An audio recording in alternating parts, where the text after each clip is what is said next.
లోకరక్షకుడైన యేసుక్రీస్తు ప్రభు వారి యొక్క శ్రేష్టమైన నామంలో మరి దేవుని పిల్లలుగా కూడి వచ్చిన మీ అందరికీ నా ఉదయపూర్వక వందనాలు. ప్రభు మిమ్మల్ని నిండారుగా దీవించునుగాక. దేవుని వాక్యాన్ని చదువుకుందాం. అపోస్తలుడైనటువంటి పౌలు ఎఫెసీయులకు రాసినటువంటి పత్రిక, అపోస్తలుడైన పౌలు ఎఫెసీయులకు రాసినటువంటి పత్రిక 6వ అధ్యాయము 12వ వాక్యాన్ని చదువుదాం. 6వ అధ్యాయము 12వ వాక్యం. ఏలయనగా మనము పోరాడునది శరీరులతో కాదు గాని ప్రధానులతోనూ అధికారులతోనూ ప్రస్తుత అంధకార సంబంధులకు లోకనాథులతోనూ ఆకాశ మండలమందున్న దురాత్మల సమూహముతోనూ పోరాడుచున్నాము. దేవునికి మహిమ కలుగునగాక. హల్లెలూయా. పోరాటం, ఆత్మీయ పోరాటం పాడాలి. పోరాటం, ఆత్మీయ పోరాటం, పోరాటం, ఆత్మీయ పోరాటం, చివరి శ్వాస వరకు ఈ పోరాటం ఆగదు. చివరి శ్వాస వరకు ఈ పోరాటం ఆగదు.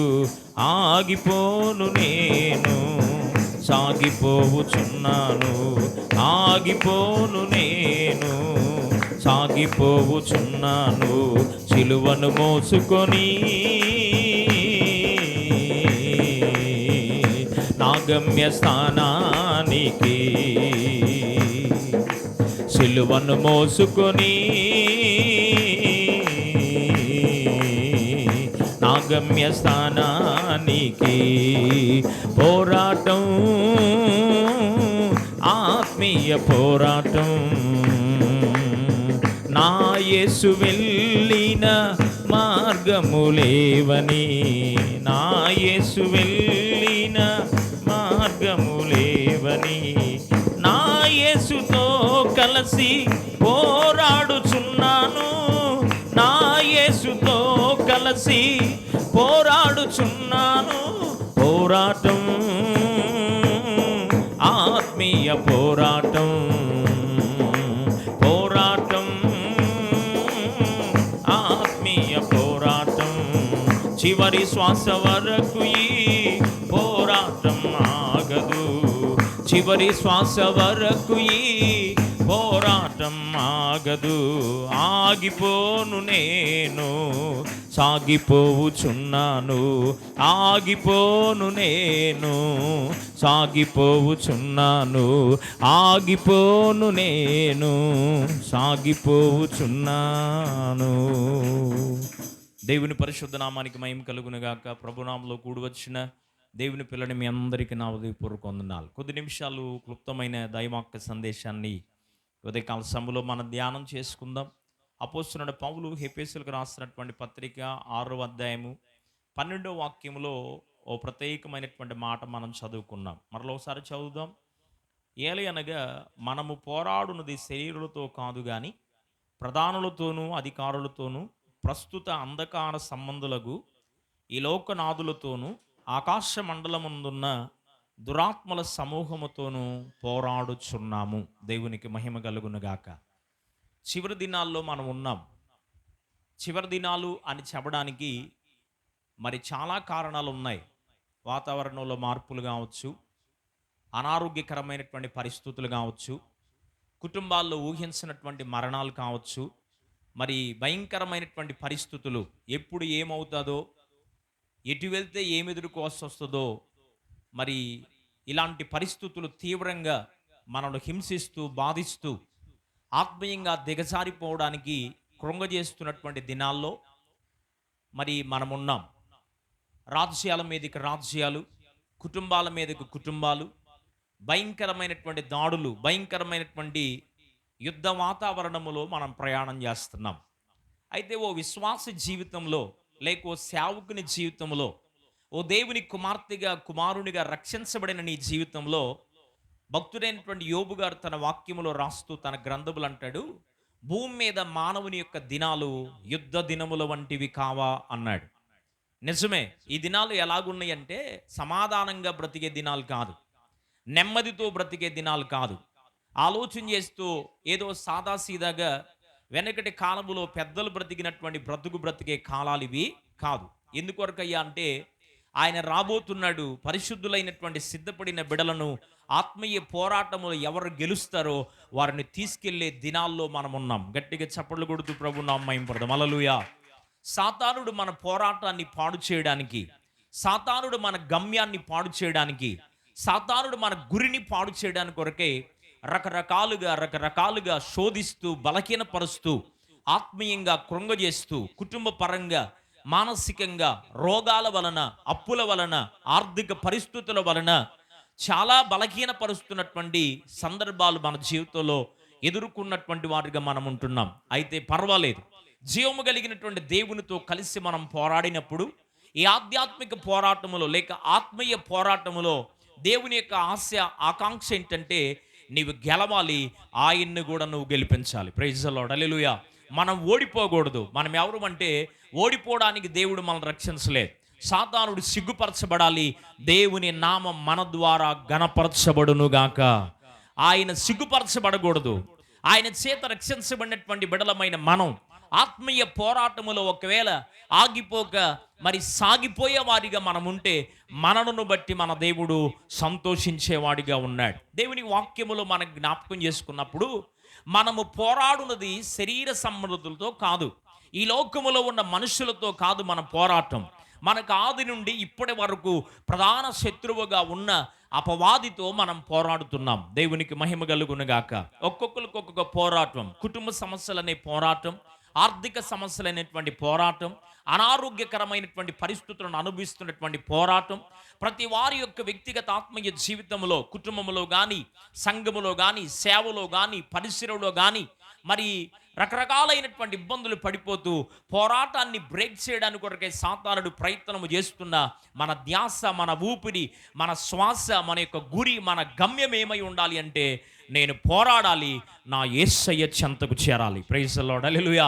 నేను పోరాటంలో ఏమవ్వకూడదంటే ఓడిపోకూడదు. ఓ భక్తుడు పాట రాస్తూ అన్నాడు, నేను ఓడిపోనయ్యా నీవు నాకు తోడుండగా, నేను ఓడిపోలేనయ్యా నీవు నా పక్షంగా ఉండగా. మనం ఎందుకు ఓడిపోవాలి? మనతో ఎవరున్నారు అంటే జీవము కలిగిన దేవుడు మనతో ఉన్నాడు. Praise the Lord. హల్లెలూయా. ద్వితీయోపదేశకాండ గ్రంథం 3వ అధ్యాయంలో 22వ వాక్యం అనుకుంటాడు. అక్కడ అంటాడు, యెహోవాయే మీ పక్షముగా ఆయన యుద్ధాన్ని చేయబోతున్నాడు. దేవునికి మహిమ కలుగునుగా. హల్లెలూయా. కీర్తనల గ్రంథం 144వ కీర్తన, కీర్తనల గ్రంథం 144వ కీర్తన 2వ వాక్యాన్ని మనం చదివితే అక్కడ చక్కని మాట రాయబడింది. కీర్తనల గ్రంథం 144వ కీర్తన 2వ వచనం చదవండి అమ్మ. మొదటి 2 వచనాలు, 1-2 వచనాలు. నాకు ఆశ్రయదుర్గమగు యెహోవా సన్నుతింపబడునుగాక, ఆయన నా చేతులకు యుద్ధమును నా వేళ్లకు పోరాటాన్ని నేర్పువాడు ఆయనే. గట్టిగా చప్పట్లు కొడుతూ ప్రభు నామం మహిమపడదాం. హల్లెలూయా. నాకు నీవుగా కానీ, నీకు నేనుగా కానీ, నా మట్టుకు నేను కానీ, నీ మట్టుకు నువ్వు కానీ ఏం చేయలేవంటే పోరాటము చేయలేం. అది మన వల్ల అయ్యే పని కాదు. మనకు పోరాటాన్ని నేర్పేవాడు, మన చేతి వేళ్లకు యుద్ధ నైపుణ్యత నేర్పగలిగిన దేవుడు మనకు నేర్పిస్తాడు. Praise the Lord. హల్లెలూయా.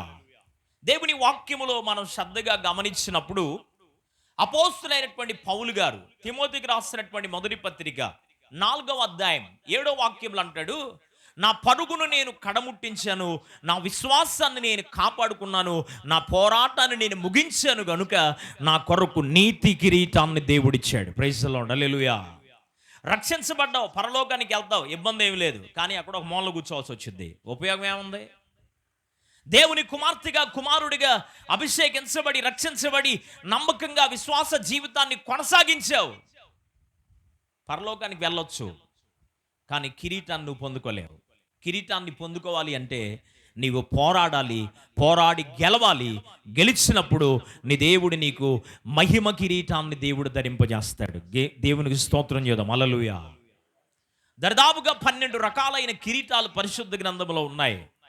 నీకు నాకు ఈ కిరీటాలను ధరింప చేయడానికి కొరకే ఆయన నీ పాపము కొరకు, నా పాపము కొరకు, నీ అవిధేయత కొరకు, నా విధేయత కొరకు ఆయన ఏం చేశాడు అంటే ముళ్ళ కిరీటాన్ని తలపైన ఆయన ధరించాడు. ఆయన ముళ్ళ కిరీటాన్ని ధరించి బాధలను ఆయన అనుభవించాడు గనుక నీకు నాకు ఆయన ఏమిస్తాడంటే నీతి కిరీటం, మహిమ కిరీటం, జీవ కిరీటాన్ని ఆయన ధరింపజేస్తాడు. Praise the Lord, hallelujah. దేవుని వాక్యములో ఒకటి రెండు ఉదాహరణలు మీకు జ్ఞాపకం చేసి ముందుకెళ్ళడానికి కొరకే ఆశపడుతున్నాను. మొదటి సమూయేలు గ్రంథం 17వ అధ్యాయాన్ని మీరు చూస్తే, మొదటి సమూయేలు గ్రంథం 17వ అధ్యాయాన్ని మీరు చూస్తే అక్కడ రాయబడుతున్నటువంటి ఓ బలమైనటువంటి మాట. మొదటి సమూయేలు గ్రంథం 17వ అధ్యాయంలో గొలియాతుకు దావీదుకు మధ్య యుద్ధము జరిగింది. గొలియాతుకి ఎవరికి మధ్య? దావీదుకు మధ్య భయంకరమైన హోరాహోరీ యుద్ధం జరిగింది. అయితే దావీదును చూసి గొలియాతు అంటున్నాడు, నీవు చచ్చిన కుక్క వంటి వాడవురా, నీవు నా చేతిలో నల్లి వంటి వాడివి, నిన్ను నలిపేస్తాను, చంపేస్తానని మాట్లాడుతూ వచ్చాడు. నేను బలాఢ్యుడను, నీవు మరి నా ఎదుట పెద్దవాడికి ఏం కనబడి, నీకంటే నీ అన్నదమ్ములు బలాఢ్యులుగా, పరాక్రమశాలులుగా ఎన్నో వేల మంది నా ఎదురున్నారు, వాళ్ళే ఏం చేయలేకపోయారు, నీవేం చేయగలుగుతావు? ప్రైజ్ ది లార్డ్, హల్లెలూయా. అయితే బలవంతుడైనటువంటి గొలియాతు ఎదుట నిలబడినటువంటి దావీదు ఒక మాట అంటున్నాడు, యుద్ధము యెహోవాదే, నేను కాదురా యుద్ధము చేసేది, నా పక్షముగా నా దేవుడు నీతో యుద్ధం చేయబోతున్నాడు. గట్టిగా చప్పట్లు కొడుతూ దేవుని నామం పడదాం. హల్లెలూయా. నీవు కాదు యుద్ధము చేయాల్సింది, నీవు ప్రభువు పక్షంగా నిలబడితే చాలు. ఒక్క అడుగు నీవు ముందుకేస్తే, నీవు ఆశ కలిగి అయ్యా నేను పోరాటములో, నా ఆధ్యాత్మిక పోరాటములో, ఆత్మీయ పోరాటములో నేను ఓడిపోకూడదయ్యా, నన్ను గెలిపించయ్యా అనే ఆశ, నిరీక్షణ నీకుండి దేవుని యొక్క పాద సన్నిధిలో నన్ను గెలిపించమని దేవుణ్ణి నీవు అడగగలిగితే నీ దేవుడు నీతోనే యుద్ధము చేయించి శత్రువు పైన నీకు జయాన్ని అనుగ్రహించునుగాక. ఆమేన్. అనుగ్రహిస్తాడు. దేవుని వాక్యములో మనం జ్ఞాపకం చేసుకుంటా ఉన్నప్పుడు మరి పరిశుద్ధ గ్రంథములో చాలా వాగ్దానాలు దేవుడు మనకి ఇస్తూ వచ్చాడు. ఒకటి రెండు మాటలు నేను మీకు జ్ఞాపకం చేస్తాను. దేవుని వాక్యములో మనం జ్ఞాపకం చేసుకున్నప్పుడు లూకాసు వార్త 10వ అధ్యాయము 19వ వచనం. లూకాసు వార్త 10వ అధ్యాయము 19వ వాక్యం. ఇదిగో అమ్మా చదువురా. ఇదిగో పాములను తేళ్లను త్రొక్కుటకును శత్రువు బలమంతటి మీద నీకు అధికారం ఇచ్చాను అన్నాడు. దేవునికి స్తోత్రం చేద్దాం. హల్లెలూయా. మనం ఆరాధించే దేవుడు మనకిస్తున్న వాగ్దానం ఏంటో తెలుసా? శత్రువుని ఎదుట ఓడిపోవడానికి శత్రువు బలమంతటి పైన నీకేమిచ్చాడు అంటే అధికారాన్ని దేవుడిచ్చాడు. మరి ఎందుకు భయపడిపోతున్నావు? ఎందుకు కృంగిపోతున్నావు? శత్రువుని చూసి ఎందుకు అల్లాడిపోతున్నావు? శత్రువు పెట్టేటువంటి మరి మానసిక క్షోభను అనుభవిస్తూ కృంగిపోతున్న పరిస్థితులు ఎందుకు వస్తున్నాయి అంటే జీవము కలిగిన దేవుని వైపు ఒకవేళ నీవు ఆధారపడలేకపోతున్నావేమో, జీవము కలిగిన దేవుని ఒకవేళ నీవు ఆనుకొని ప్రయాణము చేయబోతున్నావేమో. దేవుని వాక్యములో స్పష్టంగా దేవుడు తన చిత్తాన్ని, ఉద్దేశాన్ని తెలియపరుస్తూ మాట్లాడుతున్న మాట ఏంటయ్యా అంటే శత్రువంతర్ని అనగదొక్కడానికి దేవుడు నీకేమిచ్చాడు అంటే బలమును దేవుడు నీకు అనుగ్రహించాడు. మరొక మాట చూపిస్తాను. రోమీయులకు రాసిన పత్రిక 16వ అధ్యాయం. రోమీయులకు రాసిన పత్రిక 16వ అధ్యాయం 20వ వచనం. 16వ అధ్యాయం 20వ వచనం. నేనైతే అమ్మా సమాధానకర్తయగు దేవుడు, రైట్, సమాధానకర్తయగు దేవుడు సాతానును మీ కాళ్ళ క్రింద శీఘ్రముగా చితగదొక్కించును. దేవునికి మహిమ కలుగునుగాక. ఈ మాట విన్నప్పుడు సంతోషం రాలేదా? ఒకసారి చప్పట్లు కొట్టి దేవుని స్తుతించొచ్చుగా. ప్రభు ఇస్తున్న వాగ్దానం, శీఘ్రముగా నీ కాళ్ళ క్రింద సాతానుని ఏం చేస్తాడు దేవుడు? చితకు దొక్కిచ్చేస్తాడు. ప్రైజ్ ద లార్డ్, హల్లెలూయా. ఈ వాగ్దానాన్ని దేవుడు మన జీవితంలో స్థిరపరచునుగాక. ఆత్మీయ పోరాటములు నీవు గెలవాలి అంటే సాతానుడు ముందు గెలవాలి. సాతానుడు నీవు గెలవగలిగితే వాడు ఎవడు అని దేవుని వాక్యంలో మనం చూసినప్పుడు, దేవుని వాక్యాన్ని మనం జ్ఞాపకం చేసుకుంటే అపోస్తలుడైనటువంటి పేతురు గారు రాసిన మొదటి పత్రిక 5వ అధ్యాయం 8వ వచనంలో రాయబడుతున్న మాట ఏంటి అంటే మనము ఎవరితో యుద్ధం చేయబోతున్నామంటే శత్రువుతో యుద్ధం చేయబోతున్నాం. మనకు రెండు విధములైన శత్రువులు ఉన్నారు. రెండు విధాలైన శత్రువులు మనకున్నారు. నెంబర్ 1, సాతానుడు ప్రధాన శత్రువుగా ఉంటే మన శరీరమే మనకి శత్రువు. ఆ శత్రువును జయించాలి అంటే మొదట ఈ శత్రువును జయించగలగాలి. ఈ శత్రువును శత్రువును నీవు జయించగలిగినప్పుడు అసలు సాతానుడు మరి పెద్దవాడైనటువంటి శత్రువుని అపవాదిని నీవు జయించగలిగినటువంటి శక్తి సామర్థ్యతను దేవుడు అనుగ్రహిస్తాడు.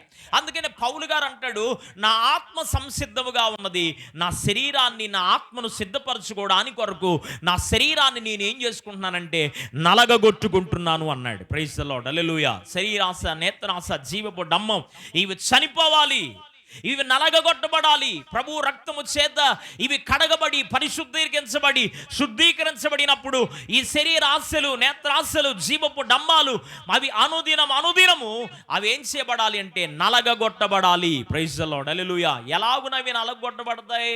వాక్యము వలన, ప్రార్థన వలన, దేవుని స్తుతించడం వలన, పరిశుద్ధమైన జీవితాన్ని అవలంబించడం వలన, దేవునికి సమీపస్తులుగా ఉండి ఆయనను ఆరాధించడం వలన మనం ఏం చేయబడతామంటే దేవుని చేతిలో నలగగొట్టబడతాం. Praise the Lord, hallelujah. దేవుని వాక్యములో, కీర్తన గ్రంథములో చక్కని మాట అంటాడు, విరిగి నలిగిన మనస్సే నీకు ఇష్టమైన బలియాగమయ్యా అంటాడు. నలగగొట్టబడిన హృదయం కావాలి. ఉదాహరణకు మనం దేవుని వాక్యములో జ్ఞాపకం చేసుకుంటూ ఉన్నట్లయితే, ఆత్మీయ పోరాటములు నీవు గెలవాలి అంటే నీవు నీ చేతిలో ఉంటే ఉపయోగం లేదు. నీవెవరి చేతిలోకి రావాలంటే దేవుని చేతిలోకి రావాలి.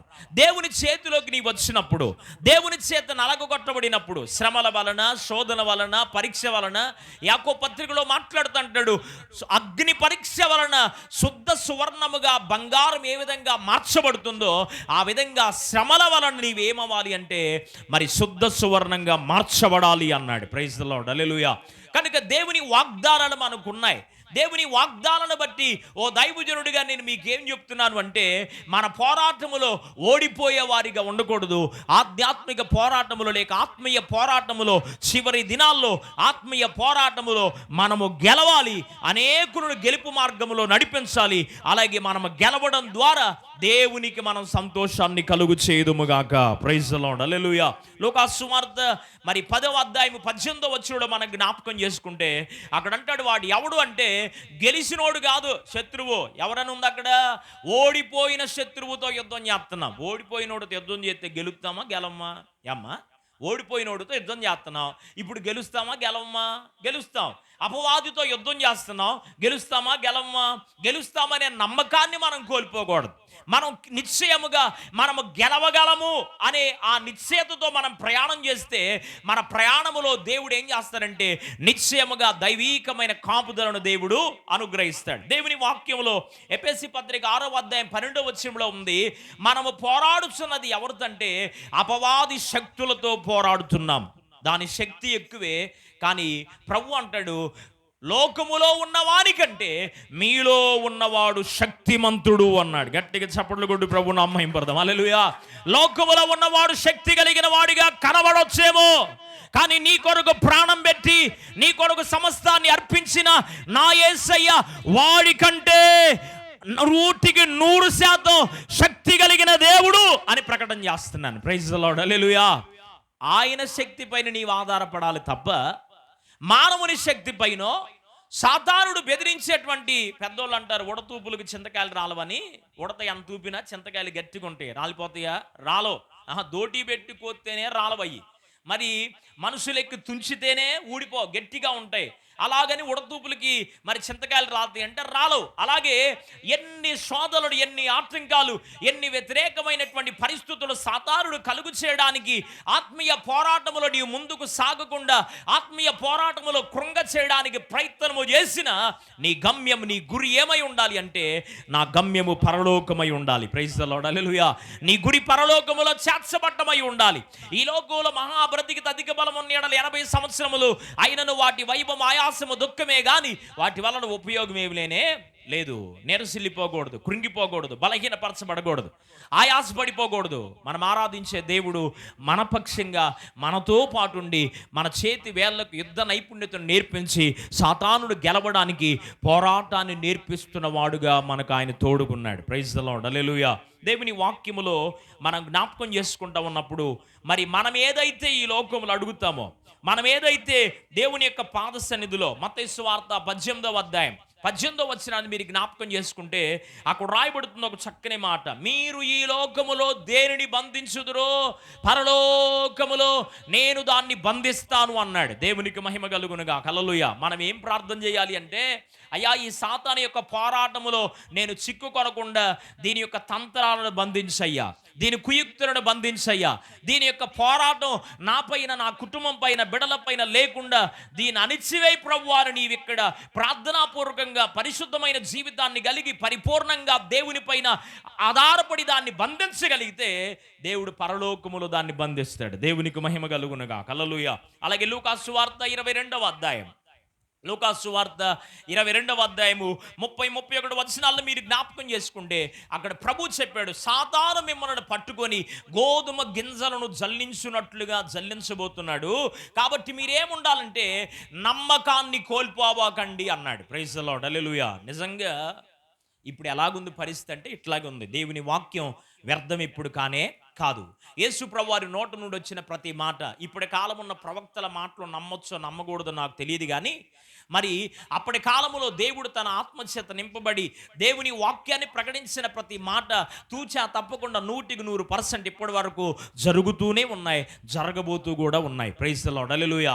ఆయన చెప్పాడు శిష్యులతో, మిమ్మల్ని సాతానుడు పట్టుకొని ఏం చేయబోతున్నాడంటే ఒకడు గోధుమలను జల్లించినట్లుగా జల్లించబోతున్నాడు. దేవునికి మహిమ కలుగును గాక. శ్రమ అయిన బాధ అయినను, హింసాలైన కరువైన ఎదురైనను, శ్రమ అయిన బాధ అయినను, హింసాలైన కరువైన ఎదురైనను, నన్ను ప్రేమించిన నా యేసు కొరకే నాకై, ప్రియ యేసు కొరకే జీవింతును, జీవింతును, జీవింతును, జీవింతును, జీవింతు నేను ఇక మీదట నా కొరకే కాక యేసు కొరకు జీవింతును, జీవింతు నేను ఇక మీదట నా కొరకే కాక యేసు కొరకు జీవింతును. ఆధ్యాత్మిక పోరాటములో లేక ఆత్మీయ పోరాటములో నీవు గెలవాలి అని దేవుడు కోరుకుంటున్నాడు. ఒకవేళ సాతానుడు మిమ్మల్ని శ్రమలకు గురి చేస్తా ఉన్నా, బాధకు గురి చేస్తా ఉన్నా, లెక్కించలేనటువంటి పరిస్థితులు నీపైన కుటుంబం పైకి వస్తూ ఉన్నా, నువ్వేం చేయకూడదంటే నీ నమ్మకత్వాన్ని కోల్పోకూడదు. మొదట ఆత్మానుసారంగా ప్రారంభించారు. ఓ అవివేకులైన గలతీయులారా అని పౌలు గారు గలతీ సంఘంతో మాట్లాడుతూ మొదట ఆత్మానుసారంగా ప్రారంభించి ఇప్పుడు శరీరానుసారంగా మృగించి భ్రష్టులవుతారా అని మాట్లాడాడు. అలాగవుదామా? లేదు. ఆత్మానుసారంగా ప్రారంభం చేశాం. ఈ యాత్ర ఆత్మానుసారంగా ముగియటానికి ప్రభు సహాయం చేయునుగాక. ఆమేన్. శరీరానుసారమైనటువంటి యాత్ర మనకు అవసరం లేదు. శరీరానుసారంగా మనం బ్రతకడానికో, శరీరానుసారంగా మన యాత్రను ముగించడానికి కాదు యేసయ్య నేను ఆత్మానుసారంగా బ్రతకడానికి పిలిచింది. ఆత్మానుసారమైన పోరాటములో నీవు ఉండాలి అంటే నిశ్చయముగా ప్రభువు పైన నమ్మకాన్ని కోల్పోకూడదు. మనం ఆరాధించే దేవుడు ఒకవేళ మనుషులు నమ్ముకుంటే వారి యొక్క నమ్మకం మీద ఒకవేళ మనకి నమ్మకం లేకపోతే, మరి మనుషులు నమ్ముకుంటే ఒకవేళ సిగ్గుపరచబడతామేమో, కానీ జీవము కలిగిన దేవుని పైన మనం నమ్మకం ఉంచితే ఆత్మీయ పోరాటములో ఒక అడుగు ముందుకు వేపిస్తాడే తప్ప కృంగిపోయే వారిగా దేవుడు మనలో ఉంచడు అని చెప్తున్నాను. Praise the Lord. హల్లెలూయా. ఆత్మీయ పోరాటములో మనం గెలవాలి అంటే మనకు కావలసినవి ఏ అర్హత ఉంటే ఆత్మీయ పోరాటములో మనం గెలవగలం. ఆత్మీయ పోరాటములో మనం గెలవాలి. మనము గెలుస్తూ అనేక మందిని గెలిపిస్తూ మన రక్షించినటువంటి దేవునికి సంతోషాన్ని కలుగు చేసి, అయ్యా నీవు నాకు ఇచ్చిన పరుగు పందెములో నేను గెలిచి చూపించానయ్యా, నా కొరకు కూడా పౌలుకి ఎలాగూ నీతి కిరీటం ఇచ్చావో నాకు కూడా అలాగునే నీతి కిరీటం ఇవ్వు ప్రభువా అని ఒకరోజు దేవుని న్యాయ సింహాసనం ఎదుట నీవు నిలబడి ప్రభువుని అడగాలి అంటే నీకు కావలసిన అవసరతలు ఏంటి? నువ్వు ఎలాగుంటే ఆత్మీయ పోరాటాన్ని పోరాడగలవు. ఆత్మీయ పోరాటములో నీవు పోరాడాలి, గెలవాలి అంటే నీవు ఎలాగుంటే ఆత్మీయ పోరాటములో నీవు జయాన్ని పొందగలవు. దేవుని వాక్యములో మనం జ్ఞాపకం చేసుకుంటూ అపోస్తలుడైన పౌలు గారు కొరింథీయులకు రాసినటువంటి 2వ పత్రిక 10వ అధ్యాయము, అపోస్తలుడైన పౌలు గారు కొరింథీయులకు రాసినటువంటి 2వ పత్రిక 10వ అధ్యాయము 4వ వచనంలో చక్కని మాట అక్కడ మాట్లాడుతూ అంటాడు. చదువుదామా అమ్మా? చదువు, గట్టిగా చదవాలి. మా యుద్ధోపకరణములు శరీర సంబంధమైన యుద్ధోపకరణాలు కాదు, ఆత్మ సంబంధమైన యుద్ధోపకరణములు మేము ధరించుకున్నాం అన్నాడు. ఒకసారి గట్టిగా దేవుడికి స్తోత్రం చేద్దాం. హల్లెలూయా. శరీర సంబంధమైన యుద్ధోపకరణములతో యుద్ధము చేస్తే దానిలో అపజయమే గాని జయాన్ని చూడలేము. ఆత్మానుసారమైన ఆత్మ సంబంధమైన యుద్ధోపకరణములు నీవు ధరింపజేసుకొని యుద్ధము చేస్తే యుద్ధములో నీవు పోరాడగలవు, యుద్ధములో జయాన్ని నువ్వు పొందుకోగలవు. Praise the Lord. హల్లెలూయా. మరొక మాట చూపిస్తాను. పేతురు రాసిన మొదటి పత్రిక, అపోస్తలుడైన పేతురు గారు రాసినటువంటి మొదటి పత్రిక 2వ అధ్యాయము 11వ వచనం. 2వ అధ్యాయము 11వ వచనం. అక్కడ ఏముంది అంటే, ఆత్మకు విరోధముగా నీవు పోరాడుతున్నటువంటి శరీర క్రియలను విసర్జించితేనే యుద్ధోపకరణాలు ధరించుకుంటావు. దేనికి విరోధం అంట? నేను ఎప్పుడు చెప్తాను, ఆత్మకు శరీరానికి ప్రతిరోజు పోరాటం జరుగుతూనే ఉంటుంది. జరిగిద్దా జరగదా? జరుగుతూనే ఉంటుంది. ఆత్మేమో దేవునికి ప్రిఫరెన్స్ ఇరా, దేవుని యొక్క సన్నిధిలో ఉండు, దేవునితో మాట్లాడు.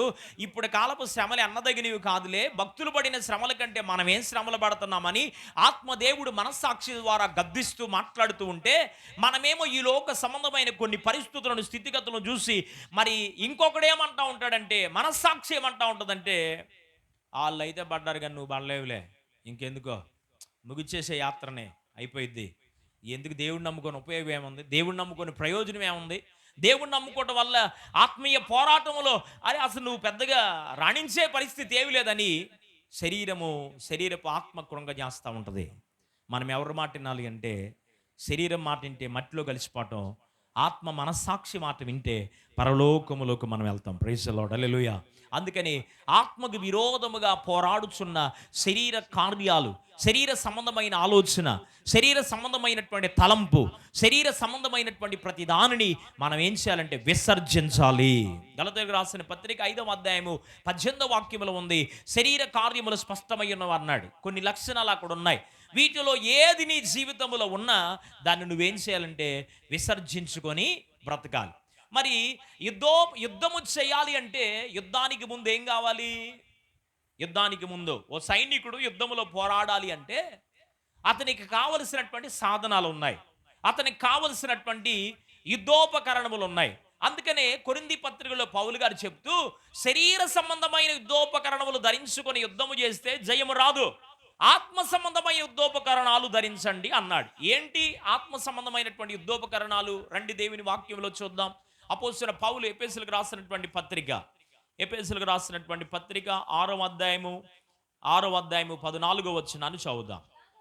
ఎలాగనగా, నీ నడుమునకు సత్యమని దట్టి కట్టుకొని, నీతి అను మైమరువును తొడుగుకొని, పాదములకు సమాధాన స్వార్థ వలనైన సిద్ధ మనసును జోడు తొడుక్కొని నిలువబడుడి. ఇవన్నీ కాక విశ్వాసమును డాలు పట్టుకొనుడి, దానితో మీరు దుష్టుని అగ్ని బాణములను ఆర్పుటకు శక్తిమంతులగుదురు అన్నాడు. దేవునికి మహిమ కలుగునుగా. హల్లెలూయా. యుద్ధోపకరణములు ధరించుకోమని ప్రభువు చెప్తూ వచ్చాడు పౌలు గారి ద్వారా. ఏంటి ఆ యుద్ధోపకరణాలు అంటే, నెంబర్ 1, సత్యం అనే దట్టిని మీ నడుమునకు కట్టుకోండి. ఏం కట్టుకోవాలంటే సత్యం అనే దట్టి.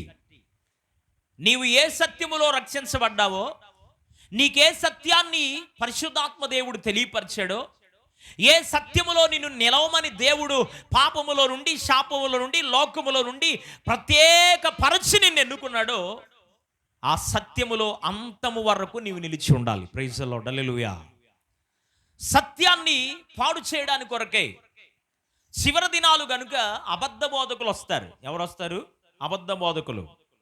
ఆది నుండి మరి సాతానుడు రకరకాలుగా విశ్వాస జీవితాన్ని పాడు చేయడానికి, సత్యమునకు స్తంభముల వలె మనం నిలబడివలసి ఉండగా సత్యాన్ని మనలో నుండి తొలగించడానికి, దొంగిలించడానికి కొరకే సాతానుడు రకరకాలైనటువంటి ప్రయత్నాలు చేస్తూ మానవుని యొక్క విశ్వాస జీవితాన్ని పాడు చేస్తున్నటువంటి దినాల్లో మనం ఉన్నాం.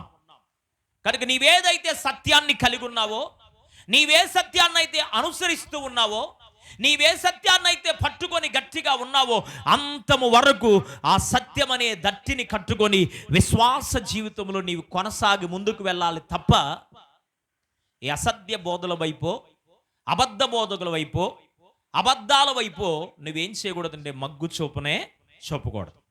రెండో మాట మాట్లాడుతూ అంటున్నాడు, నీతి అనే మైమరువును తొడుగుకొనుడి అన్నాడు. నీతి అనే మైమరువుని తొడుక్కోండి. మూడో మాట అంటున్నాడు, సమాధాన సువార్త వలనైన సిద్ధ మనస్సు అనేటువంటి జోడును మీరు వేసుకోండి. మీ పాదములకు ఏముండాలి అంటే సిద్ధపాటు ఉండాలి. బుద్ధి లేని కన్యకులు, బుద్ధి కలిగిన కన్యకులు అందరూ సంఘములో వాళ్ళే, అందరూ పెళ్లి కుమారుడు యొక్క రాక కొరకు వేచి ఉన్న వాళ్ళే. అయితే ఒకళ్ళేమో సమాధాన సువార్త వలనైన సిద్ధ మనసు అనే జోడు కలిగి అంటే సిద్ధపాటు కలిగి ఉన్నారు. 5గురేమో సిద్ధపాటు లేక విడవబడ్డారు. సిద్ధపడిన వారిని రారాజు గృహములో చేర్చాడు. పెండ్లి విందులో వాళ్ళు పాల్పంపులు పొందారు. నిత్యరాజ్య వారసులుగా వారు ఉన్నారు. సిద్ధపాటు లేనటువంటి వారు విడవబడ్డారు. త్రోయబడినటువంటి పరిస్థితుల వాళ్ళు ఉన్నారు. సిద్ధపాటు కలిగినటువంటి వారిగా మనం ఉండాలి. విశ్వాసం అనే డాలును పట్టుకోండి అన్నాడు. ఏ డాలు పట్టుకోవాలంట?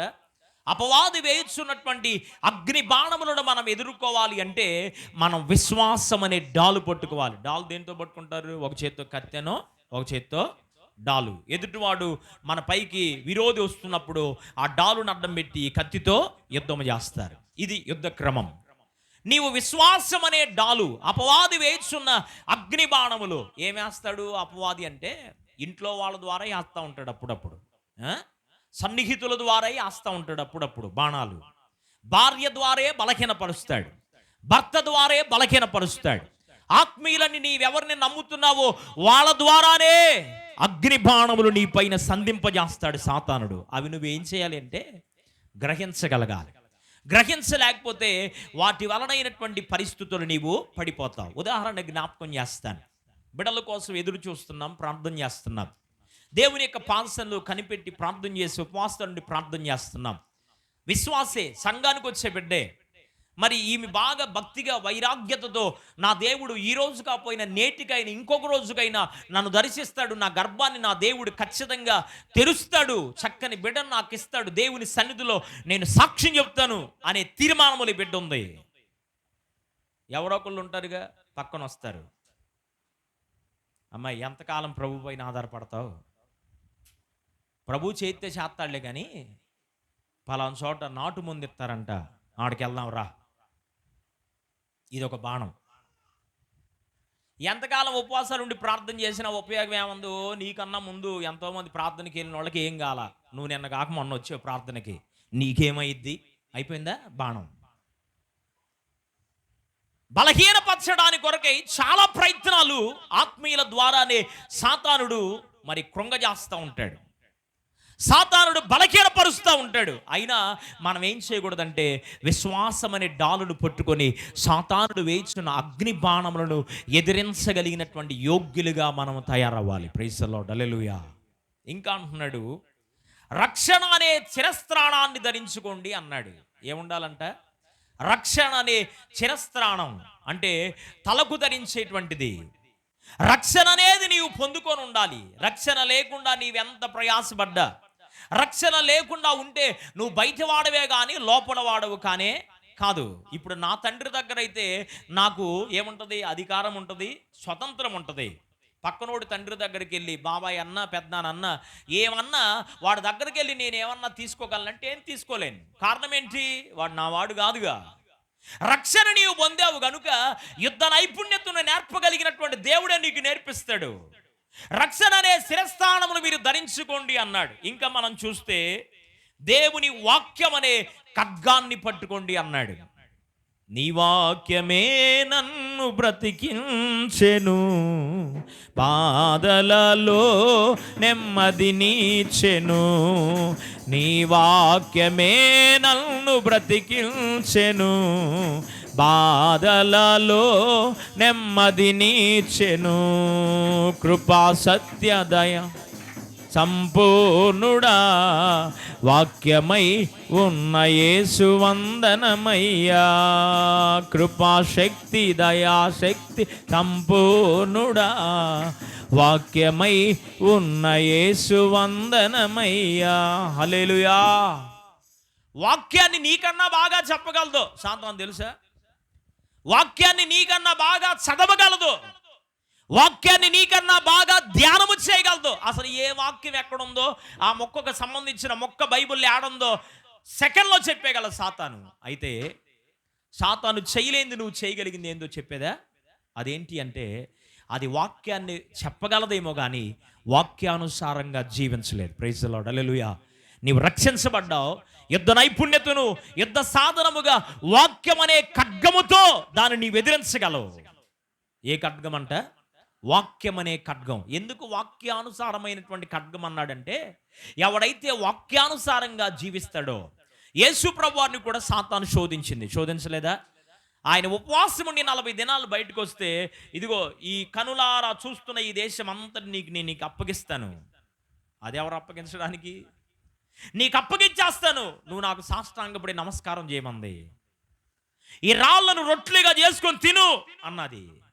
యెరూషలేము దేవాలయం పైకి తీసుకెళ్లి నిలబెట్టి, నీవు దేవుడవు కదా, ఇక్కడి నుంచి దూకు, దేవదూతలు వచ్చి నిన్ను పట్టుకుంటారని శోధించింది. శరీరాశ, నేత్రాశ, జీవపు డంబం, 3 విధాలుగా యేసు ప్రభువాన్ని శోధించింది. అప్పుడు ప్రభు అన్నాడు, నీ తండ్రి అయిన దేవుని శోధించకూడదని నీకు తెలియదా? పో సాతానా అన్నాడు. నీవు అలాగ అనగలగాలి అంటే వాక్యానుసారమైన జీవితం నీలో ఉండాలి. వాక్యాన్ని వినడం వేరు, వాక్యాన్ని ధ్యానించడం వేరు, వాక్యాన్ని చదవడం వేరు, వాక్యానుసారంగా జీవించడం వేరు. వాక్యానుసారంగా నీవు జీవిస్తూ ఉన్నప్పుడు అపవాది ఏదైనా చెడు బీజం నీలో వేస్తూ ఉంటే, దేవునికి నీకు మధ్య వ్యత్యాసాన్ని ఏమైనా కలుగు చేస్తూ ఉంటే, దేవునికి నీకు మధ్య తేడాను కలుగు చేస్తుంటే, సహవాసాన్ని దూరము చేస్తూ ఉంటే, వాక్యానుసారమైన జీవితం నీలో ఉంటే నువ్వు చెప్పగలవు, రే పో నన్ను శోధించబాక. ప్రైజ్ ది లార్డ్, హల్లెలూయా. వాక్యానుసారంగా మనం జీవించలేకపోతే మనం ఆ మాట అనలేం. యుద్ధోపకరణాలు నీవు ధరించాలి. ఒక 5-6 విధములైన యుద్ధోపకరణాలు ఇక్కడ ఉన్నాయి. అయితే ఈ యుద్ధోపకరణాలు ధరించుకొని నీవు యుద్ధము చేయగలగాలి అంటే, నీవు యుద్ధములో లేక పోరాటాన్ని, ఆత్మీయ పోరాటముని నువ్వు చేయగలగాలి అంటే, ఆత్మీయ యాత్రలో నీవు కొనసాగాలి అంటే, నీకు నాకు కావలసిన ఒక 5 విధములైన మరి అర్హతలు నేను మీకు చెప్పి నా మాటలు ముగించడానికి ఆశపడుతున్నాను. పోరాడాలి అంటే కావలసినటువంటి అర్హతలు. మొట్టమొదటి అర్హత, అపోస్తలుడైనటువంటి పౌలు గారు తన ఆత్మీయ కుమారుడైన తిమోతికి లేఖ రాసినటువంటి 2వ పత్రిక, తిమోతి రాసిన 2వ పత్రిక 2వ అధ్యాయం 3వ వచనం. క్రీస్తు యొక్క మంచి సైనికుని వలె నాతో కూడా శ్రమలను అనుభవించుము అన్నాడు. ప్రైజ్ ది లార్డ్, హల్లెలూయా.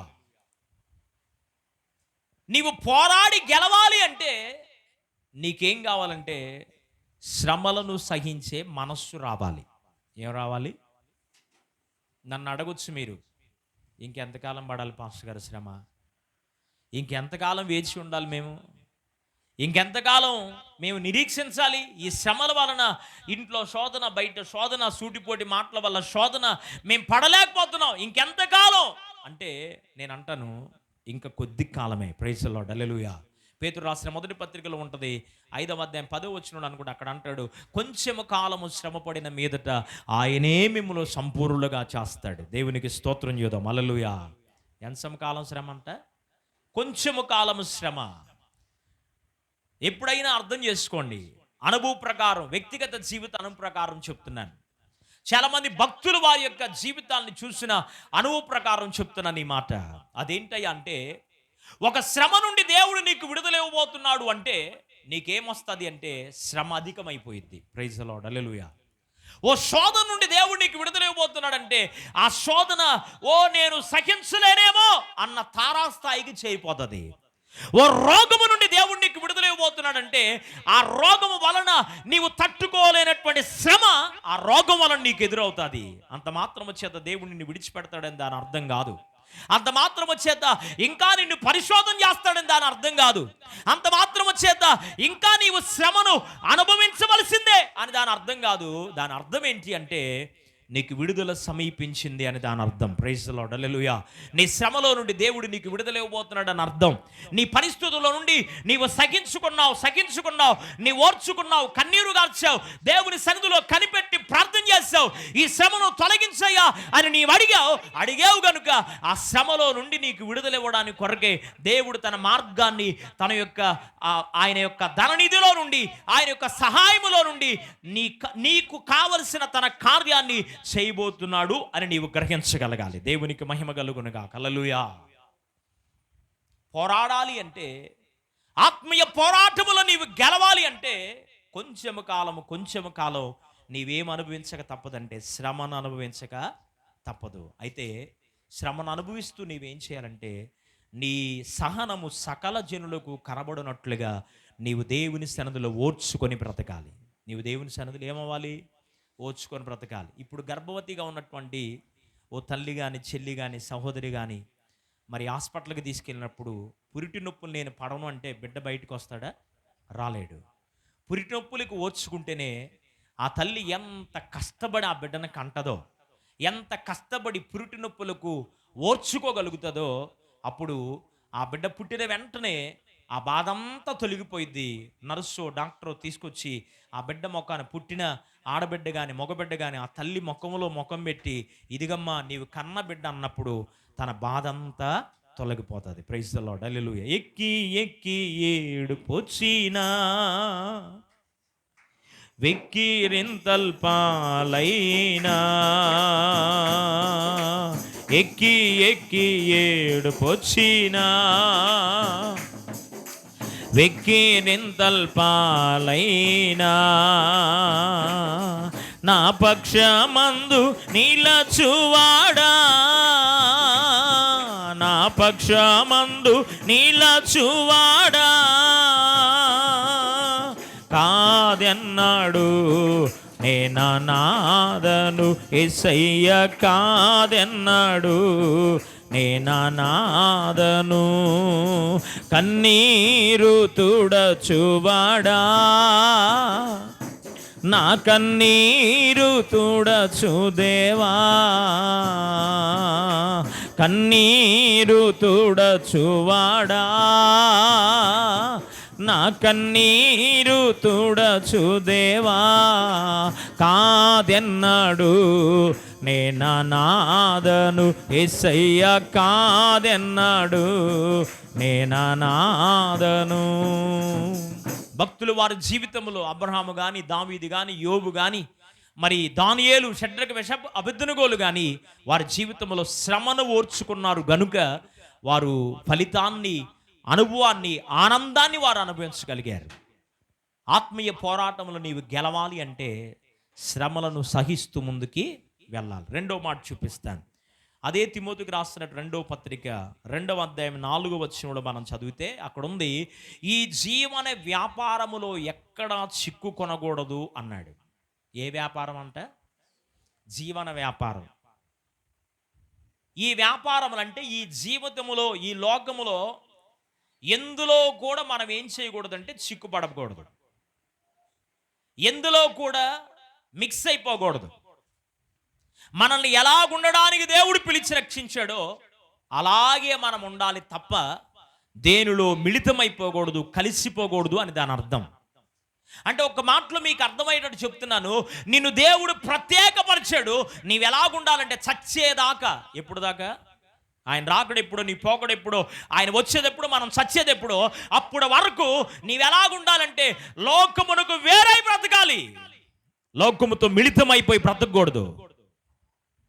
లోకములతో మిళితమైపోయి బ్రతుకుతుంటే నీ ఆత్మీయ పోరాటములో ముందుకెళ్ళలేవు, ఓడిపోయినోడుగా కనపడతావు, కానీ గెలిచిన వాడిగా నీవు నా దేవుని ఎదుట నిలబడలేవు. ఒక దినాన నీవు గెలిచిన వ్యక్తిగా పోరాటములో, ఆత్మీయ పోరాటములో నీవు గెలవాలి అంటే ఈ జీవన వ్యాపారాలు, ఈ జీవ సంబంధమైన ఈ లోక యాత్రలో ఏ పాపములో కానీ, శాపములో కానీ, బలహీనతలో కానీ, అపనమ్మకములో కానీ, అవిశ్వాసములో కానీ, ఎక్కడా లోకముతో కానీ లోకస్తులతో కానీ నీవేమవ్వకూడదని మిళితమై బ్రతకకూడదు. నీవెక్కడున్నా ఎలా కనపడాలంటే ప్రత్యేకంగానే ఉండాలి. అందుకని ఆదివారం తెల్లని వస్త్రములు ధరించి రమ్మనే కారణం ఏంటంటే వీళ్ళు ప్రార్థనకి వెళ్ళేవాళ్ళు, వీళ్ళు దేవుని కలిగిన వాళ్ళు, వీళ్ళు రక్షించబడిన వాళ్ళయ్యా, వీళ్ళు ప్రభు రక్తము చేత విమోచించబడిన వాళ్ళని మనము చెప్పకనే మనం బైబిల్ తీసుకొని తెల్లని వస్త్రాలు ధరించి దేవుని మందిరానికి వస్తున్నప్పుడే ఎదుటి వారికి కనిపించాలి వీళ్ళెవరో తెలుసా, ప్రభువు బిడ్డలయ్యా. దేవునికి మహిమ కలుగునుగాక. వస్త్రాల్లో ప్రత్యేకత, మాటల్లో ప్రత్యేకత, చూపులో ప్రత్యేకత, నడవడికలో ప్రత్యేకత, ఆత్మీయ జీవితంలో ఓ ప్రత్యేకమైన స్థితిని మనం కలిగి ఉండాలి. అంటే పరిశుద్ధతను మనం కలిగి జీవించాలి. పరిశుద్ధుడైన అబ్రహామును దేవుడు విడిచిపెట్టాడా? విడిచిపెట్టలేదే. దానియేలు పరిశుద్ధంగా బ్రతకడానికి తీర్మానం చేసుకుంటే దానియేలు దేవుడు విడిచిపెట్టాడా? విడిచిపెట్టలేదే. యోబు ఆస్తి అంతా పోయినా, అంత నష్టపోయినా, నేను పరిశుద్ధమైన జీవితాన్ని కలిగి ఉంటానే తప్ప నా దేవుడు నాకు అన్ని తీసేసుకున్నా, అన్ని నాకు రెట్టింతలకు ఇవ్వగలిగినటువంటి దేవుడని పరిశుద్ధమైన జీవితాన్ని అవలంబించిన యోబును దేవుడు విడిచిపెట్టాడా? లేదు, విడిచిపెట్టలా. పవిత్రమైన జీవితాన్ని నీవు కలిగి ఉంటే, ప్రత్యేకమైన జీవితాన్ని నీవు కలిగి ఉంటే, ఇంకో మాట చెప్తాను, ప్రత్యేకంగా నువ్వు ఉంటున్నప్పుడు సూటిపోటి మాటలు తప్పవు. ప్రత్యేకంగా నీవు జీవిస్తున్నప్పుడు బలహీనపరిచే మాటలు తప్పు. ప్రత్యేకంగా నీవు జీవిస్తున్నప్పుడు అబ్బో దిగొచ్చాడయ్యా భక్తుడు, దిగొచ్చిందయ్యా భక్తురాలు అనక మానరు లోకస్తులు. ఎవడో అనక్కర్లేదు, ఆత్మీయులే ఆత్మీయులు గాయపరుస్తారు. గాయపరిచిన దేవునికి స్తోత్రం. నేనంటాను అలాంటి వారితో, నా భక్తి ఏందో, నా విశ్వాసం ఏంటో మనుషులకు తెలియాల్సిన అవసరం లేదు. ఎవరికి తెలుసు? నా దేవునికి తెలుసు. 23వ అధ్యాయం యోబు గ్రంథం 10వ వచనంలో అంటాడు, నేను నడుచు నా మార్గము నా యేసయ్యకే తెలుసు. మనుషులకు తెలియాల్సిన అవసరం నాకేంది? అసలు నేను ప్రార్థన చేస్తున్నానా, చేయట్లేదా? వాక్యానుసారమైన జీవితం నాలో ఉందా లేదా? యథార్థమైన ప్రవర్తన నాలో ఉందా లేదా? పరిశుద్ధమైన జీవితం నేను అవలంబిస్తున్నానా లేదా అన్న సంగతి ప్రజలకు తెలియాల్సిన అవసరం లేదు. మొట్టమొదటిగా నేనేంటో నా దేవునికి తెలిస్తే చాలు. నేనేంటో నా దేవునికి పూర్తిగా అర్థమైతే నన్ను గురించి లోకానికి కూడా ఆయనే అర్థమయ్యేటట్టు చేస్తాడు. Praise the Lord, hallelujah. అందుకని సూటిపోటి మాటలకో, గాయపరిచే మాటలకో, మరి భయంకరమైనటువంటి పరిస్థితులు కలిగిన గాయపరుస్తున్న మాటలకు కృంగిపోబాకండి. ఎలాగున ప్రత్యేకంగా ఉండడానికి పిలువబడ్డావో అలాగే ప్రత్యేకంగా బ్రతకడానికి నిలబడు. ఆయన మహిమేంటో నీకు చూపిస్తాడు దేవుడు. దేవునికి మహిమ కలుగునుగాక. ఎలాగున పరిశుద్ధపరిచి నిన్ను ఆయన రక్తములో కడిగి పవిత్రుడిగా, పరిశుద్ధుడిగా నిన్ను కడిగి పవిత్రపరిచాడు, అలాగే పరిశుద్ధంగా ఉండు. లోక సంబంధమైన ఆచారాలు, లోక సంబంధమైన సాంప్రదాయాలు, లోక సంబంధమైన లోకస్తులు అలాగున్నారు. నేనేంటో ఇలాగున్నారని నీవు కృంగిపోవలసినటువంటి అవసరం ఏమీ లేదు. కారణం ఏంటో తెలుసా? నీ దేవుడు నీ పరిశుద్ధతకు తగినటువంటి పరీక్షా కాలంలో నీవు ఉన్నావు. నిన్ను దేవుడు పరిశుద్ధపరిచిన తర్వాత, సంపూర్ణుడిగా దేవుడు నిన్ను చేసినాక, పరిపూర్ణురాలిగా దేవుడు నిన్ను చేసినాక అత్యధికమైన ఆనందాన్ని నా దేవుడు నీకు అనుగ్రహించబోతున్నాడు. ప్రైజ్ ది లార్డ్, హల్లెలూయా. ఆధ్యాత్మిక పోరాటములు, ఆత్మీయ పోరాటములో నీవు గెలవాలి అంటే నువ్వు పరిశుద్ధమైన జీవితాన్ని కలిగి ఉండాలి. ఈ లోకములో ఎక్కడ దేనిలో నీవు చిక్కుపడకూడదు. మూడో మాట చెప్తున్నాం దేవుని వాక్యములో. అదే 2వ అధ్యాయం 4వ వచనంలో అంటాడు, మనమును దండులో చేర్చుకున్న వానికి సంతోషాన్ని కలుగు చేయాలి అన్నాడు. 2వ అధ్యాయం 4వ వచనంలో నిన్ను దండులో చేర్చుకున్నాడు ఆయన. మనం ఒకప్పుడు ఏడున్నాం? పాపకూపములో నుండి నన్ను లేవదీసి నాకు రక్షణ ఇచ్చావయ్యా. పాపకూపములో నుండి నన్ను లేవదీసి నాకు రక్షణ ఇచ్చావయ్యా. నా కన్నీరు తుడచి నా వేదన తీర్చి, నా కన్నీరు తుడచి నా వేదన తీర్చి నన్ను నీ బిడ్డగా చేర్చుకున్నావయ్యా. నన్ను నీ బిడ్డగా చేర్చుకున్నావయ్యా. మంచి సమరయుడుగా నా యేసు నన్ను వెదకి వచ్చావయ్యా. హల్లెలూయా. ఒకప్పుడు పాపంలో ఉన్నాం, శాపంలో ఉన్నాం, జిగట కలిగిన దొంగ ఊబిలో ఉండగా దేవుడు మనల్ని ఏం చేశారంటే, మనము దండులో ఉండడానికి, ఆయన సైన్యముగా ఉండడానికి, ఆయన కుమార్తెలుగా ఉండడానికి, ఆయన కుమారుడుగా నేనైతే ఆయన సేవకుడిగా ఉండడానికి నేను అనెలిజిబుల్ పర్సన్, నేను అర్హుడిని కాదు. అయినా నా దేవుడు కృపచేత ఏం చేశారు, నిన్ను నన్ను ఆయన తన సంఘములో మనల్ని చేర్చుకున్నాడు. ప్రైజ్ ది లార్డ్, హల్లెలూయా. చేర్చుకున్న నీవు ఆయనకు దుఃఖాన్ని కలిగిస్తున్నావా? చేర్చుకున్న నీవు దండులో చేర్చుకున్న వానికి నీవేం కలుగు చేయాలంటే సంతోషాన్ని కలుగు చేయాలి. నిన్ను బట్టి నా దేవుడు దుఃఖపడుతున్నాడా? నిన్ను బట్టి నా దేవుడు సంతోషపడుతున్నాడా? నిన్ను బట్టి నా దేవుడు నీవు చేస్తున్న కార్యాలను బట్టి, నీవు ప్రవర్తిస్తున్న తీరును బట్టి, నీవు ఆచరిస్తున్న విధి విధానాలను బట్టి నా దేవుడు సంతోషం కలుగుతుందా, లేక ఆయనకు దుఃఖము కలుగుతుందా? ఆత్మను ఆర్పకుడి, పరిశుద్ధాత్మని దుఃఖపరచొద్దు అని చెప్పాడు దేవుడు. నిన్ను బట్టి దేవునికి సంతోషం ఉందా? నిన్ను బట్టి దేవునికి దుఃఖం కలుగుతుందా? మన పరిస్థితిని బట్టి, మన మాటను బట్టి, మన నోటి తీరును బట్టి, మన నడవడికను బట్టి, మన పరిస్థితిని బట్టి దేవునికి సంతోషాన్ని కలిగిస్తున్నామా, లేక దుఃఖాన్ని కలుగు చేస్తున్నామా? ఓ సైనికుడు పోరాటంలో పోరాడాలి అంటే దండులో చేర్చుకున్న వాని కొరకు తన ప్రాణాన్నైనా అర్పించగలగాలి. అప్పుడేగా సంతోషం. నేను దండులో చేరాను కానీ ఆపద వచ్చినప్పుడు నేను పారిపోతానంటే వాడు నిజమైన సైనికుడిగా ఉండలేడు. దేవుని కుమారుగా, కుమార్తెగా నీవు రక్షించబడిన నీవు ఆయనకు సంతోషం కలిగించకపోతే నీ విశ్వాస యాత్రలో, ఆత్మీయ పోరాటంలో నీవు ముందడుగు వేయలేవు, వెనక్కి వెళ్ళిపోవలసిన పరిస్థితి వస్తుంది. ఎవడైనా నువ్వు నాగటి మీద చేయబెట్టి వెనక్కి తీస్తే వాడు శాపగ్రస్తుడైపోతాడని దేవుని వాక్యం చెప్తుంది. కనుక నాగటి మీద చేయబెట్టావు, కష్టమైన, భారమైన, నష్టమైన, నేను నా దేవునితోనే కలిసి బ్రతుకుతాను. నా దేవుడు లేకుండా నాకు ఈ యాత్ర వద్దు. నా విశ్వాస యాత్రలో నేను కొనసాగి వెళ్ళాలి అంటే, ఆత్మీయ పోరాటంలో నేను ముందుకు వెళ్ళాలి అంటే, ఆత్మీయ జీవితంలో నేను ముందడుగు వేయాలి అంటే నేను నా దేవుని సంతోషపరిచేవానిగా ఉంటాను. తీర్మానం చేసుకుందాం. ప్రభువుని సంతోషపరుస్తావా, లేక ప్రభువుని దుఃఖపరుస్తావా? మరొక మాట చూపిస్తాను. దేవుని వాక్యంలో మనం జ్ఞాపకం చేసుకుంటూ ఉన్నట్లయితే పరిశుద్ధ గ్రంథం మన బైబిల్లో కొరింథీయులకు రాసినటువంటి మొదటి పత్రిక 9వ అధ్యాయం 27వ వచనం. అపోస్తలుడైన పౌలు కొరింథీయులకు రాసినటువంటి మొదటి పత్రిక 9వ అధ్యాయము 27వ వచనం. చదువుమా.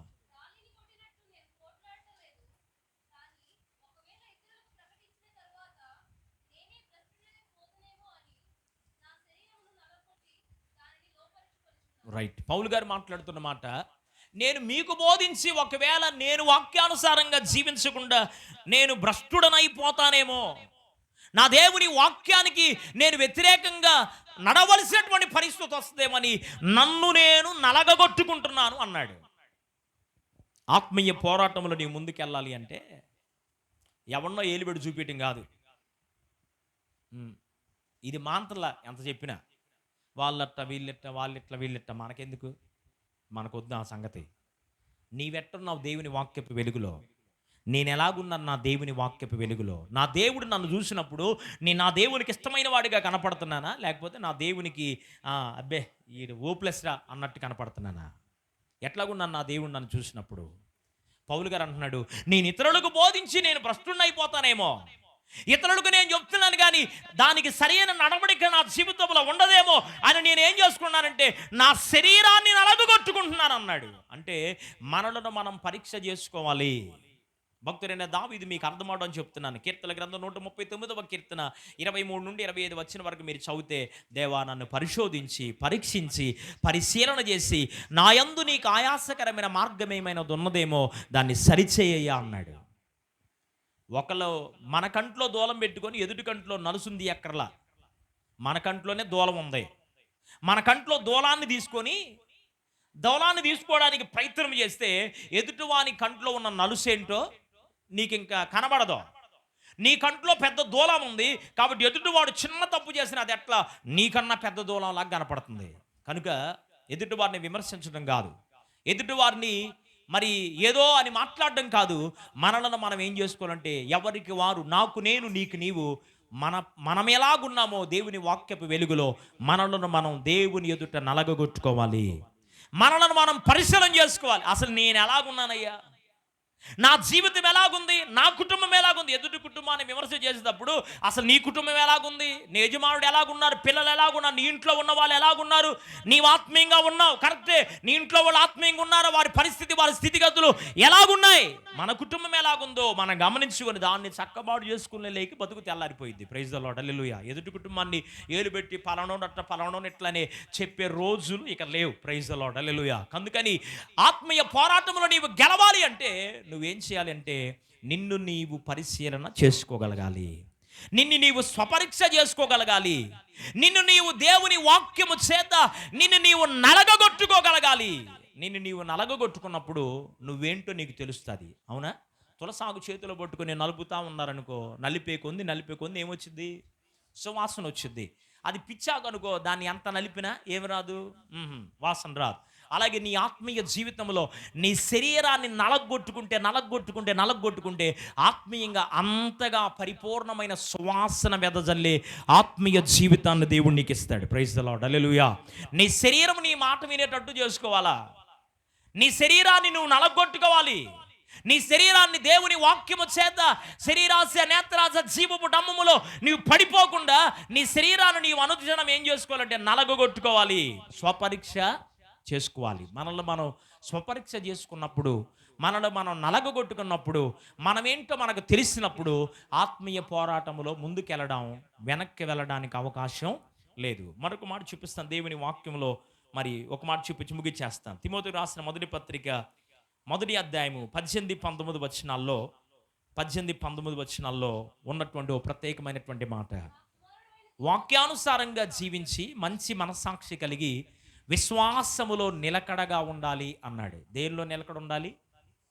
విశ్వాసములో నిలకడ ఉండాలి.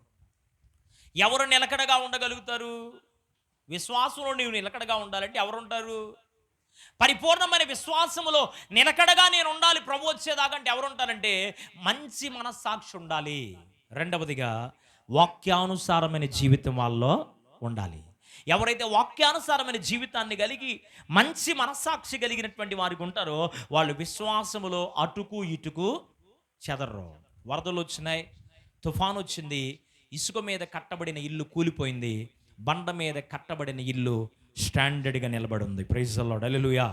మనము ఈ లోకం మట్టుకేనా విశ్వాసం, ఈ నిరీక్షణ? కాదు.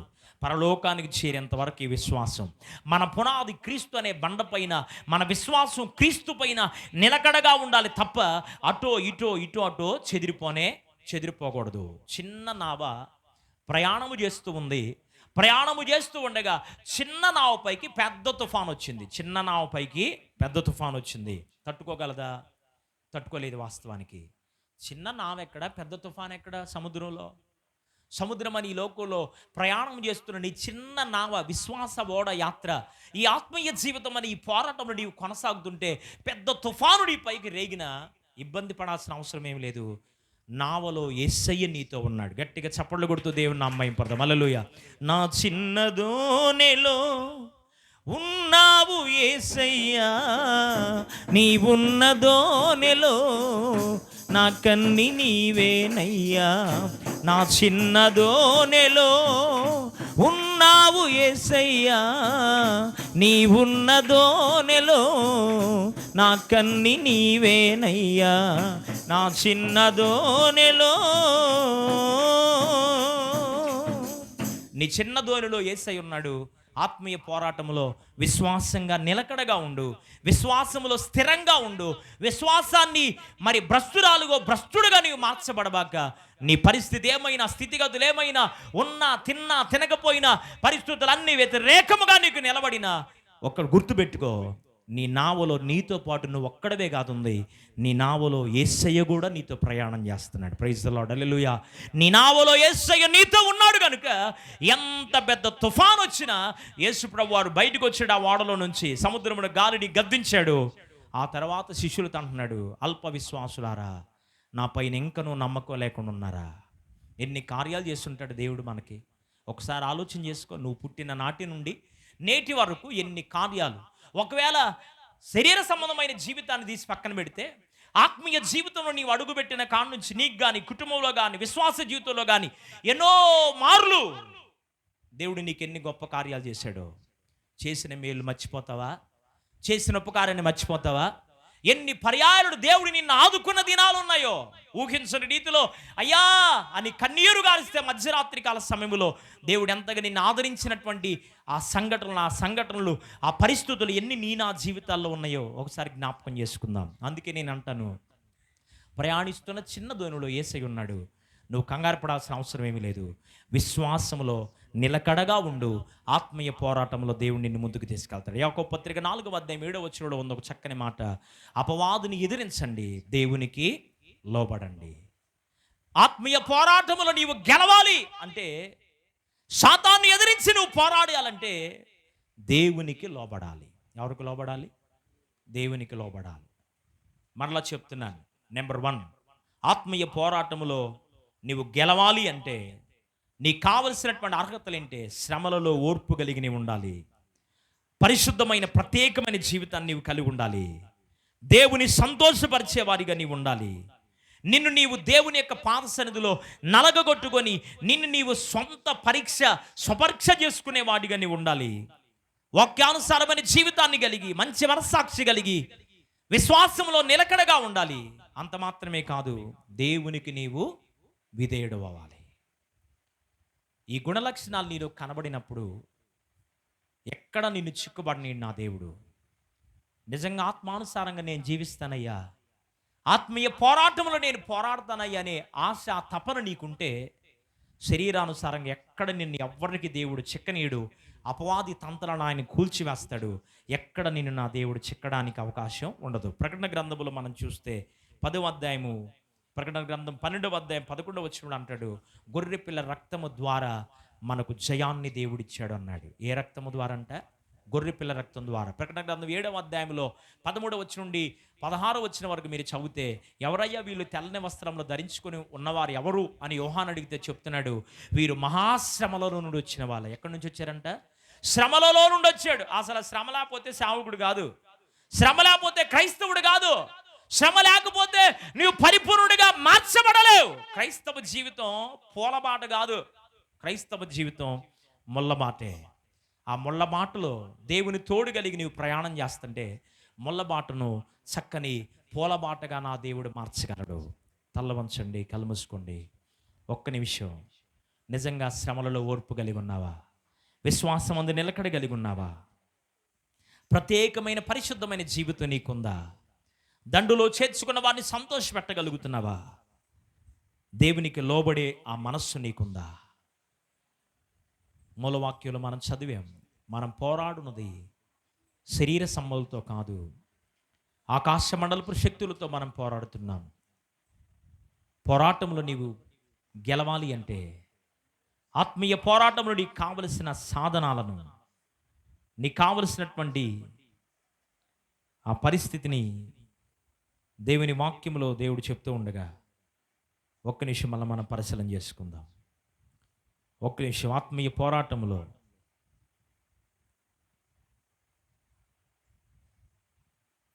క్షమించమని అడుగుదాం ప్రభుని. ఆత్మీయ పోరాటంలో నేను ముందుకు వెళ్ళలేకపోయాను ప్రభువా, పోరాడితే నేను నీకు జయమిస్తాను నువ్వు చెప్తూ ఉన్నా, ఆత్మీయ పోరాటంలో నాకు ఎదురవుతున్నటువంటి సమస్యలలో, చిక్కులలో, వేదనలో, బాధలో, ఈ లోక సంబంధమైనటువంటి వాటిలో నేను చిక్కుకుపోతూ ఆత్మీయ పోరాటాన్ని పోరాడలేకపోయినయ్యా. నేను పోరాడాలి అంటే నాకు కావలసినటువంటి అనుభవాన్ని వాక్యం ద్వారా నాతో మీరు మాట్లాడుతూ వచ్చారు. నేను పోరాడలేడు కానీ నాకు పోరాటాన్ని నేర్పిన వాడవు నీవయ్యా. పోరాటంలో జయం ఇవ్వగలిగిన దేవుడు ఏవి కనుక ఆత్మీయ పోరాటంలో నేను ముందుకెళ్ళడానికి నాకు సహాయం చేయండి అని ఉదయపూర్వకంగా ప్రభు పాసన్నిధిలో నిండు మనసుతో అందరూ కలిసి నాతో పశ్చాత్తాపడుతూ, పోరాటంలో నేను పోరాడలేను ప్రభువా, నాకు జయమియ్యని పోరాట యోధుడైన దేవుని వైపు మనం చూస్తూ హృదయపూర్వకంగా చప్పట్లు కొడుతూ ప్రార్థన చేస్తూ కలిసి నాతో పాడాలి.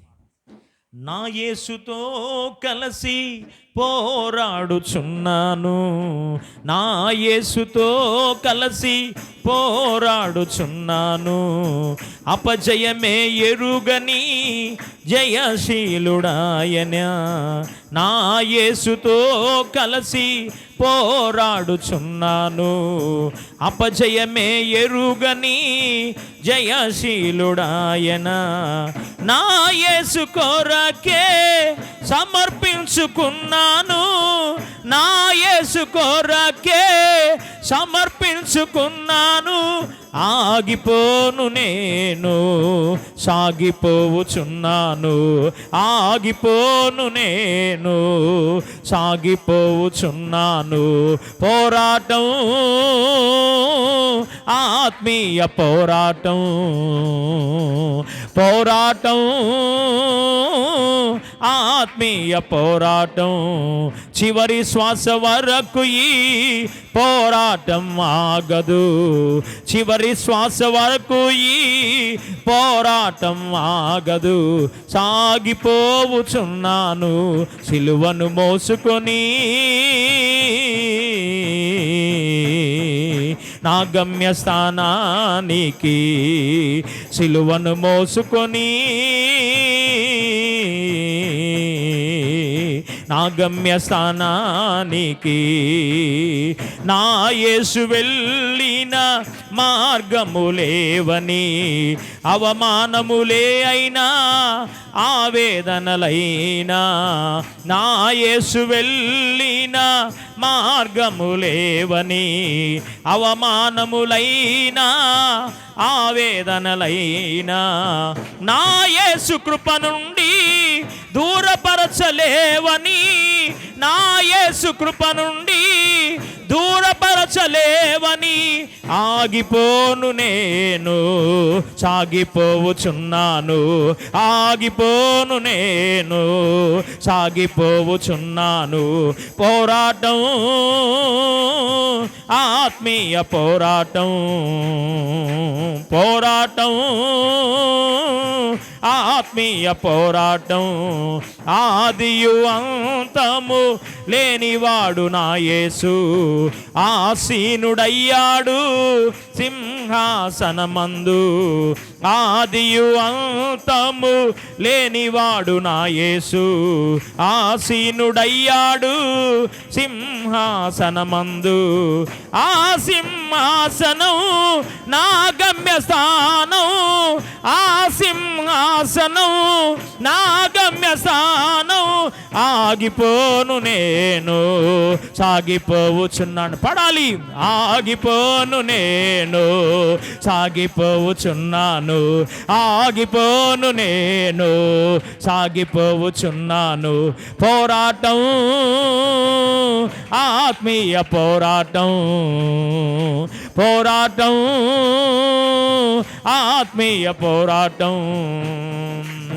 చివరి శ్వాస వరకు ఈ పోరాటం ఆగదు.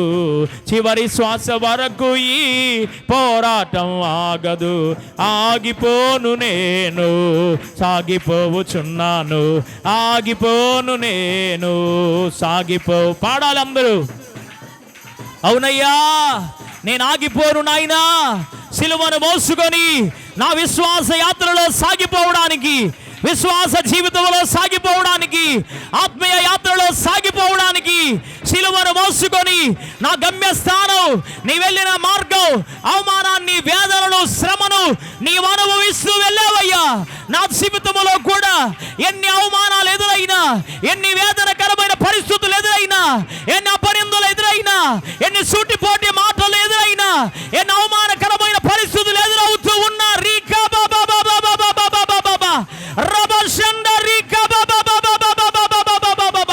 ఎన్ని అవమానకరమైన పరిస్థితులు జీవితంలో ఎదుర్కోవాల్సి వచ్చినా ఆగిపోక సాగిపోవడానికి నాయనా, ఆగిపోక గమ్యస్థానానికి చేరడానికి, ఆత్మీయ పోరాటములో పోరాట యోధుడుగా, పోరాట యోధురాలిగా నేనుండినట్లు నన్ను అభిషేకించయ్యా.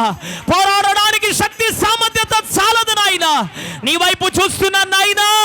నా ఆత్మీయ పోరాటములో, చివరి దినాలలో, ఆత్మీయ యాత్రలో సాగిపోక ముందుకు సాగడానికి నాకు నేర్పించయ్యా.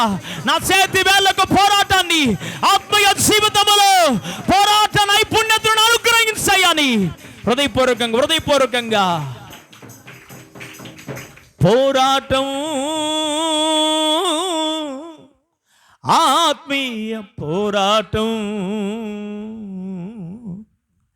చివరి శ్వాస వరకు ఈ పోరాటం ఆగదు, ఆగిపోను నేను, సాగిపోవచ్చున్నాను.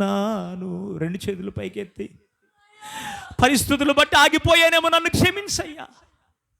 కొన్ని పరిస్థితులు వ్యతిరేకమైన అనుభవాల బట్టి నేను ఆగిపోతున్నానేమో, క్షమించు నాయనా. ఇక మీద నేను ఆగిపోనయ్యా. నీ సన్నిధిలో తీర్మానం చేసుకుంటున్నాను నాయనా, నీ సన్నిధిలో తీర్మానం చేస్తున్నానయ్యా. నా వల్ల కాదు ఈ పోరాటంలో నిలబడడానికి, కానీ నీవు శక్తి సంపన్నుడమైన దేవుడు అయ్యా. క్రియలు జరిగించే విషయములో, ఆలోచన తెలియపరిచే విషయములో, పోరాటములో జయమును అనుగ్రహించే విషయములో శక్తి సంపన్నుడమైన దేవుడు అయ్యా. ఆత్మీయ పోరాటంలో నేను కృంగిపోక సాగిపోవడానికి నాతో కూడా రాయ్యా. నా పోరాటంలో నీవు నిలబడయ్యా. నా చిన్నదోనే ఈ యాత్రను కొనసాగిస్తూ ఉండగా ఎక్కడ ఆగిపోక, కృంగిపోక, బలహీన పడిపోక నా యాత్రలో నేను ముందుకెళ్ళడానికి నాకు సహాయం చేయని రెండు చేతులు పైకెత్తి దేవుని దగ్గర తీర్మానం చేస్తూ, ఈ తీర్మానంలో నన్ను స్థిరపరచయ్యా. ప్రార్థన చేద్దాం. పరిశుద్ధుడైన తండ్రి, ఆశ్చర్యకరుడు, అద్భుతకరుడు, ఆలోచనకర్తమైన మా గొప్ప దేవ, నీ కొందనాలు. నీవు బయలుపరిచి నీ వాక్కుల కొరకు నీకు స్తోత్రాలు ప్రభువా. ఆత్మీయ పోరాటంలో నేను గెలవాలి నైనా, నేను గెలిచి అనేక మందిని గెలిపించేవాడిగా ఉండడానికి, నిబిడలో కూడా ఆత్మీయ పోరాటంలో అడ్డుమండల ఆటంకాలను అధిగమించి వారి విశ్వాసయాత్రలో ముందుకెళ్ళడానికి సహాయం చేయయ్యా. ఆగిపోతే చేతగాని వడమైపోతామయ్యా. ఆగిపోతే సాతానుడికి జయం, నీకు అపజయము నాయన. ఆగిపోవడానికి కాదు మమ్మల్ని రక్షించింది, మేము గెలవాలి, నిన్ను గెలిపించాలయ్యా. పౌలు గెలిచి చూపించాడు, దావీదు గొలియాతు ఎదుట గెలిచి చూపించాడు. నీతి కిరీటాలు, మహిమ కిరీటాలు, జీవ కిరీటాలు వారి కొరకు ధరింపజేసిన దేవుడు నాయన. ఈ లోకం అశాశ్వతం ప్రభువా. ఈ లోకంలో వస్తున్నటువంటి బాధలో, ఇబ్బందులో, నష్టమో, కష్టమో మా జీవితాలకు అది ఆయాసకరంగా ఉన్నా, సహించలేనిదిగా ఉన్నా, ఓర్చుకోలేని పరిస్థితులు మా జీవితంలో ఎదురవుతున్నా, లేదయ్యా, మేము ఓడిపోకూడదు. మా ద్వారా నీ నామం దూషించబడకూడదు, మా ద్వారా నీవు దుఃఖపడకూడదు నాయన. మేము గెలవాలి, నిన్ను గెలిపించాలి. పోరాటాన్ని పోరాడడానికి, ఆత్మీయ పోరాటమును మాకు కావలసినటువంటి గుణ లక్షణాలు మీరు మాతో మాట్లాడుతూ వచ్చారు నాయన. ఆత్మీయ పోరాటంలో మేము గెలవడానికి కావలసినటువంటి అనుభవాలు మాకు అనుగ్రహించి కృపచేత నింపమని, ఆత్మీయ పోరాటములో మా గమ్యస్థానమైన సిలువను మోసుకొని గమ్యస్థానానికి ప్రయాణమైపోతున్నటువంటి మా జీవితాలు ఎక్కడ ఆగిపోక సాగిపోతూ పరలోకమే గురిగా, గమ్యంగా మేము సాగడానికి సహాయం చేసి బలపరచమని, చూస్తున్న వారందరి జీవితాల్లో, వాక్యాన్ని వింటున్నటువంటి వారందరి జీవితాల్లో ఆత్మీయ పోరాటములకు ఓడిపోయి ఉన్నారేమో, ఈనాటి నుండి ఒక తీర్మానంలోకి వచ్చి ఆత్మీయ పోరాటంలో గెలవగలిగిన కృపను, సహాయతను మీరు అందించి బలపరచమని, విత్తబడిన వాక్య నూరంతలుగా నాయన మా అందరి వ్యక్తిగత ఆత్మీయ జీవితాల ఫలింపులోకి తీసుకొని రమ్మని యేసు ప్రభు నామములో అడిగి వేడుకొనొచ్చు ప్రార్థించుచున్నాము తండ్రి. ఆమేన్.